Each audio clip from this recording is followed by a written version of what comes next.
All right. So, where do we start with the Ravens? I see some people talking about James Proche, some people talking about Owe. All of them are looking good. So let's start. We'll say the Proche for last because I feel like that's gonna drag into something else. Okay. So let's start on the defensive side. Odafe Owe has looked really good in practice, and I'm glad about that because while you're talking about that, I'm just gonna put this on screen. So there we go. I want to keep talking Panthers. Justice for Brodny. You don't want us to get to the Giant story. That's what you want. But yeah, I'm happy for Owe, and I hope he continues to show out. I hope he can show us something in the preseason and hopefully in the regular season. I want him to be every bit as good as we hope he will be. Yeah. So that's a good thing. So there's no hate coming over from me over here, man. Like I'm happy for that. But I gotta point out. Okay, he's been beating up on Alejandro Villanueva, and I'm just saying the guys that you've been making fun of, Sack Daddy. Okay, you've been calling him every other name other than Sack Daddy. He's also had some success against Villanueva. Yeah. So I mean, is it that these guys are looking really good, or is it Villanueva, who's never played right tackle before, just not looking good? Never played right tackle, and also wasn't really that great at left tackle recently. So right, but particularly at right tackle, Greg Roman said that he's starting to develop more as a right tackle. Like he's starting to find his place. So I can't remember the exact quote, but basically, he doesn't look good. He doesn't look good. And my problem is, why'd you get a guy, especially in Villanueva, who's past his prime, right? Why's it got to be like that, Tony? Sack Duddy. Okay, yeah, Sack Duddy was getting it in on Villanueva too. I'm just saying. I'm just saying. Why'd you waste time getting a guy who never played a position and you weren't sure could play the position, right? And you didn't draft a tackle. It's okay. It's one thing if we drafted a tackle and said, hey, like this guy we think can come in and start. And you push him to be a starter, maybe Villanueva kind of battles, you have a little camp battle right there, or Villanueva is just a rotational tackle. Then that's something different. But now, I mean, Ronnie Stanley's out. Villanueva doesn't look good. Tyree Phillips does not look good. And we have an undrafted free agent that I forget his name. Ely. Yeah. Ely. They're saying, he's a favorite to make the team. He's definitely making the team, man. He's definitely making the team. We don't have anybody else, and we're doing the same thing we did last year, where we only had 3 tackles on the team. All right, and as soon as Ryan Stanley went down, then it's just like, well, what do we do? We're moving Tyree Phillips, who was a guard, at tackle. And that didn't work. Like we're trying to shift around, and it looks like it's doing the same thing this year. Tyree Phillips is still being tried out at every other position. So clearly you don't have a guy that you feel comfortable with playing tackle, either him or Villanueva. So what's our plan? Here's Suge's plan. Steelers, right? Yeah, Steelers fans right now smiling. They know. He's just look, guys. I'm gonna be real with you. He's not good. Yeah. All right. So the O-line is a definite concern. But bright side, Ben Cleveland, they said he's looking really good. Mm-hmm. He's looking really good. So this first preseason game is going to be interesting. Yeah. Okay. So, as we move into the next phase, which is, talking about the receivers and everything, I'm glad that Attitude Pop came here and posted this comment. Marlon's starting to look suspect. He's getting burned and mossed by Deion Kane. Yeah, he's giving up plays to every receiver in Baltimore. Now, and everybody's celebrating it, right? Like Proche's getting catches. Bateman beat him for a touchdown. I believe Boykin at one point beat him for a touchdown. Deion Kane beat him for a touchdown. And you got to stop and ask yourself, are these great receivers? And Marlon Humphrey isn't as good as we thought? Or is he just not going full speed? Right? Because we know who Marlon Humphrey is. We've seen Marlon Humphrey in actual games shutting down actual great receivers. Yeah. right. And Oh, now B, in did training you? camp, we got these. I mean, look, I don't want to be disrespectful, but you know, it ain't Julio and AJ Brown out there on the Ravens practice field, right? You know, Right. so you got these guys who are beating him, but how hard is he really trying? Yeah. The comments are hot in here. Okay. The comments are hot. If there's a comment you really want us to get to, you don't want us to miss it, hit up that Streamlabs right there or hit up the Cash App. We're going to read as many comments as we can, but when we're doing our takes, you know, we're not going to be able to get to everything. Manuel's COD channel, Call of Duty, you a Call of Duty guy, I think is both not going full and these wide receivers getting great. It could be a combination of both. It's definitely Marlon Humphrey is not giving 100%. Like there's nothing wrong with Marlon Humphrey whatsoever. He doesn't need to, well, you don't want him to go 100% in practice. You already know what he could do. Yeah. Like Garnett says, the defense as a whole and secondary is letting up. Yeah, you Absolutely. want the offense to be able to build some confidence. Right? Like the offense isn't great. You know, Lamar's not out there. Ronnie Stanley's not out there. You know, Hollywood hasn't been out there. Like you're going up against, you know, something of a second team offense, and you don't want what is one of the best defenses in the league just going out there and crushing them every day. Yeah, you get nothing out of that. You get nothing out of that. What's up, want to get some good, what's going on, Godson? You want to get some good reps from when you're in practice, and you can't do that if this team is, you know, that defense is completely just shutting them down. Because if you look at the defense, there aren't that many positions up for grabs, so they don't need to go that hard. All right, it's the offense that, jeez, man, the offense has to really show out. The defense just needs to stay healthy. And speaking of, Z the Beast, what's going on? Appreciate you coming through. That's what I'm talking about, man. I love seeing you guys show up here, man. What's up, guys? Thank you for letting everyone know it's training camp and Marlo is a future Hall of Fame trajectory. Yeah, he is. Yep, hit that like button for sure. I gotta say, I love calling him Marlo. I love that. You know, I mean, I've watched The Wire multiple times. That's my show. I love it. Yeah. Garnett says Ben Cleveland looks super slow and stiff. He doesn't need to be athletic on the inside. Yeah, I've heard he's having some issues in pass protection, which, I mean, again, you know, we should probably expect that going into the season. But, you know, as a run blocker, which is unfortunately the majority of what he's going to be doing, you know, I say he's been looking pretty good. And, you know, that's a guy who I look at and I say, yeah, struggling a little bit in pass protection. And by the time the season rolls around, he'll be fine. Yeah. He'll be all right. Yeah. Obviously, you know, you got to keep an eye on it. We'll see. But I wouldn't worry too much about him right now. Yeah. And I wonder who, like, one of the bands got to go, right? It's got to be, I mean, Ben Cleveland staying, Ben Bredesen, Ben Powers, one of those guys, man, they got to be on the bubble, right? I mean, I think Ben Bredesen is. Okay. I don't think Ben Powers is going anywhere. I think they'll try to sneak Bredesen onto the practice squad again.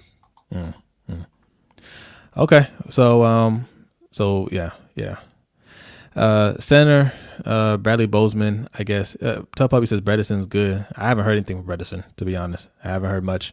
And again, it's one of those things where you don't really know with O-linemen sometimes. If you don't hear the name, you don't know if they're having a good camp or a bad camp. So we just got to wait and see. I just know that after drafting Bredesen, Powers, Phillips, they still went out and got Ben Cleveland. So they're clearly not happy with what they've seen from these guys.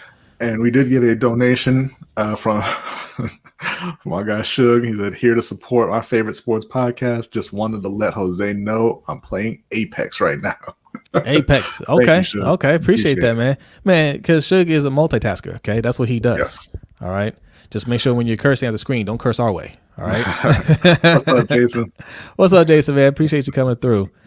So yeah, man. We should jump into James Proche here. Yeah. James Proche is not making the team. Happy for James Proche that, you know, everybody says he's having a great camp, a great first week of camp. But I mean, you know, obviously you didn't even let me post my banner. My bad. Okay? My bad. Will James Proche make the team? Listen, so my thing with James Proche is the Ravens had one of the worst receiving cores in the league last year, right? One of the worst. And he couldn't get on the field as a receiver. Couldn't. He got on the field as a punt returner, and he wasn't even great at that. At the end of the season, he was inactive for a couple of games, and they just gave that to Devin Duvernay because, they just needed somebody else active, and they're like, yeah, we don't need James, right? And now Baltimore brought new receivers. Those guys he couldn't beat out last year are still there, and they brought in 3 new receivers. And I'm supposed to think that he's making the team and making an impact? Guys, just soak that in for a minute. They drafted Hollywood and Boykin 3 years ago, right? Hollywood and Boykin. Then they drafted Duvernay and Proche. And then they drafted Bateman and Wallace and brought in Sammy Watkins off the street this year. He is a Hall of Famer. 3 new wide receivers on the team this year. You really think James Proche is making this team? What do you think his role is going to be if he makes this team? As a 6th wide receiver? He'll probably be the 6th wide receiver. He's not a game breaker, right? It's not like he can take one to the house. It's not like he's going to beat anybody deep. A possession wide receiver? Don't need that. There are guys that can do that. So, I'm seeing a lot of people in the chat saying Proche over Boykin. And nobody likes Miles Boykin, and that's unfortunate. I understand that. He hasn't been very good. Mm-hmm. Why couldn't Proche play over Miles Boykin last year? Right. What is it you think he can do that Boykin can't? Better hands? Okay, that's great. And I know people make jokes about Boykin's blocking, but did you forget what team we're talking about? They value blocking more than anything. They run the ball more than 100, about 100 times more than the number 2 team in the league. They absolutely want wide receivers that can block, and he can block really well. Mm-hmm. Okay, so Boykin ain't going anywhere. I think. Tough probably says he can actually catch. When are they ever going to throw him the ball, Tough? When? Right. Okay, so we've got Rashad Bateman, who you all love. You got Hollywood, who you all love. Sammy Watkins, who everybody thinks is going to blow up. You got Mark Andrews, who's going to go out there and get his 600 to 800 yards. You got Devin Duvernay, who you all love last year. You all love Devin Duvernay. How come nobody's talking about Duvernay? Yeah. You got Tylan Wallace, who you just drafted. When is Tough Puppy? Oh, not Tough Puppy. When is Tough Puppy? When's Tough Puppy going to get on the field, B? That is a question, too. Like, when are you going to give Tough Puppy the ball? But when are you ever going to throw the ball to James Proche? Right. Guys, you can't love everybody, man. We do this. Every fan base does this. Everybody can't make the team. Thank you, Living Legend. Living Legend. We got a little bet going on Living Legend too. What were we even talking about? I forget. Justin Houston. All right, let's talk about Justin Houston. All right, let's talk about Justin Houston. Justin Houston. I'll even make a band for this. So said nothing about yeah. Apparently, I offended a lot of you guys, or B offended you. I didn't even say it. I was just defending B. When he said that Justin Houston is just a guy. Like, he's an all right guy. He's nothing great. And our friend Living Legend here had an issue with that. He said, "Hey man, my guy had 8 sacks last year. He had 8 sacks. All right, eight of them. What are we talking about? Like, that's more than everybody on the team." And look, we're trying to explain to you, man, sacks don't tell the whole story, obviously.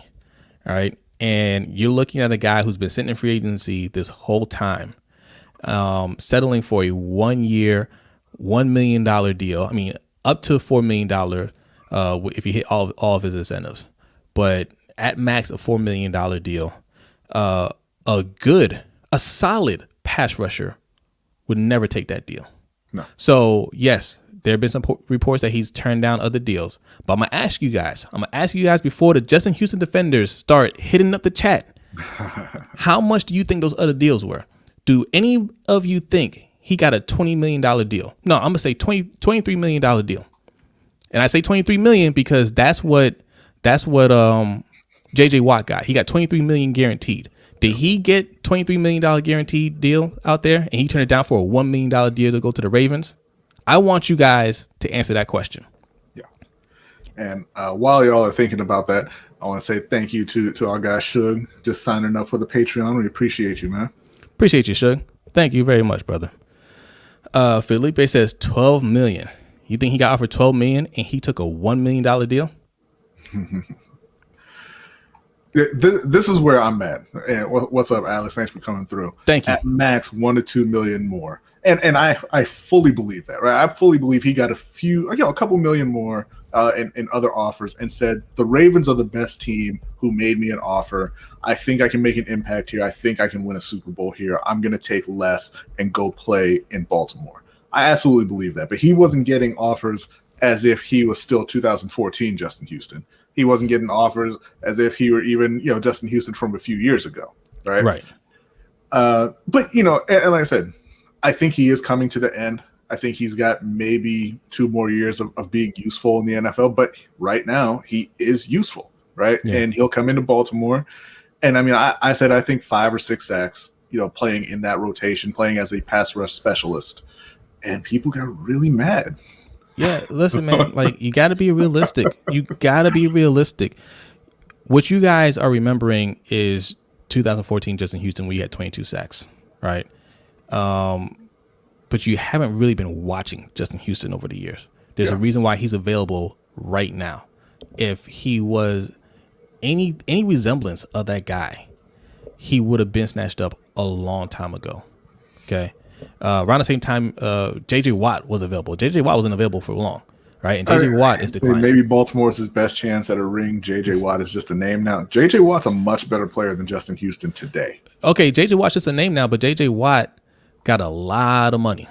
So now, explain. Obviously, J.J.'s not the same player that he was either, obviously, but he's a better player today than Justin Houston is. Yeah. Yeah. What's up, Raven Ron? What's going on? Appreciate you coming through. What did Ingram go for? He went to the Steelers. Should could answer that. I'm not sure how much he got. I think he got more than $1 million. I mean, that's damn near the vet minimum we're talking about. Thank you. He's spitting facts. We're getting a 10-sack guy, especially. We aren't getting a 10-sack guy, especially in 2021 NFL. No, we're not. And the Ravens aren't looking for that. They don't want to spend money on edge rushers anymore because the league, is changing. The offenses are getting rid of the ball faster to mitigate those fast pass rushers, right? You got teams like the Panthers who don't want to invest in O-line, right? Saying, look, let's strays for nothing. Let's just get rid of the ball faster. Okay, I'll take the Panthers back. We got teams like the Steelers who don't want to invest in the O-line, right? Go. Saying, look, just get the ball out of Big Ben's hands faster. I mean, he's a statue now. We know that. We can't protect him. Just tell him to throw the ball faster, and it's efficient enough. And they're realizing they don't have to pay tackles like they used to.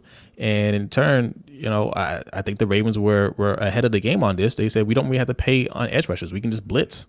Because y'all think if we get good edge rushers, we're gonna blitz less. And I thought that was understood last year after we got Yannick that we're not gonna blitz less. That's what we like to do here. We like to blitz, and that's not gonna stop no matter who we get. Yeah, Manuel says Houston's more of a third down guy because he knows he's on the last leg and doesn't have much to offer except experience to the rookies, to a team that can beat Mahomes now. Yes.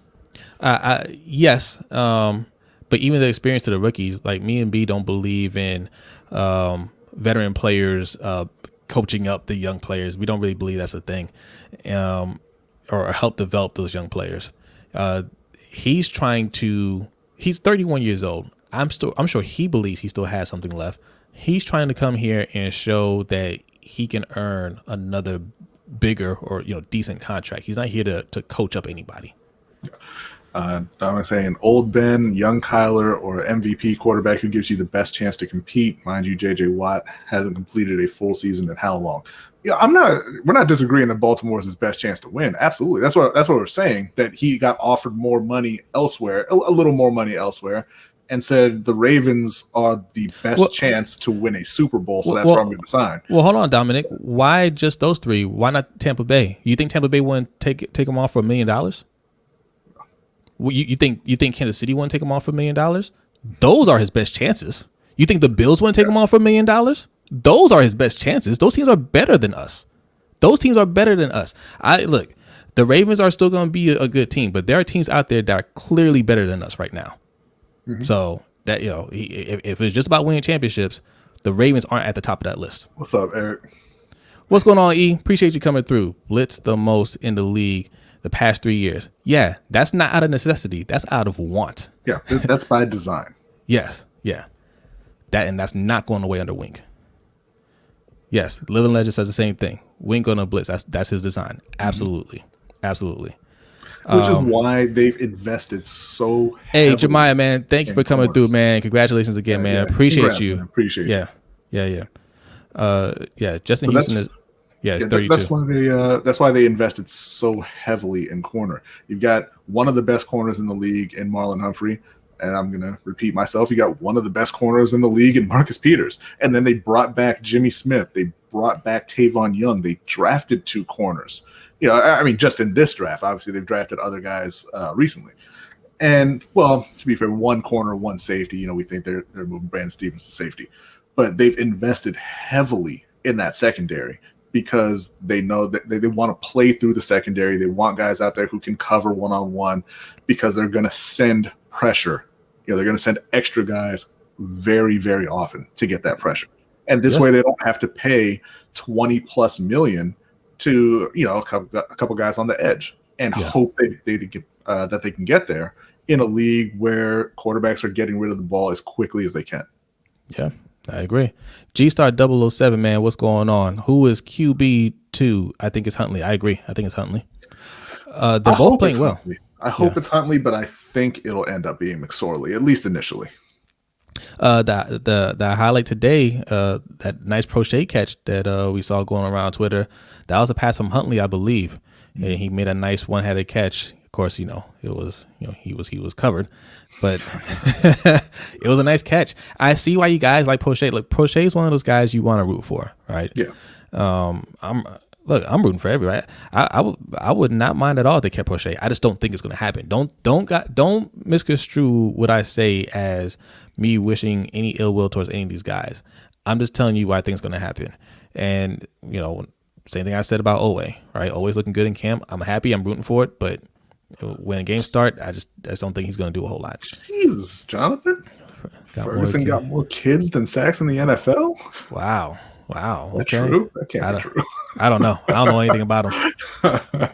But that's going to change this year. I know that. Yeah.